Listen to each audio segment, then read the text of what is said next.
Welcome to Woodland Power Products. This short video will show you how to install the electric start engine blower unit onto the chassis. Caution: the engine blower unit is heavy, and you may need assistance removing it from the box and lining it up on the chassis. Let's get started. Once the engine blower unit has been removed from the box, lift the blower unit onto the front of the chassis using the handles on each side. The blower inlet faces the same direction of your mower's discharge.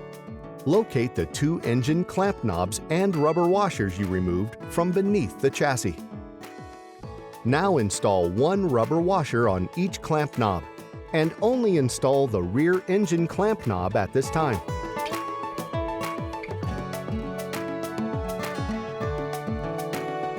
Once you install and connect the battery, you will install the other clamp knob.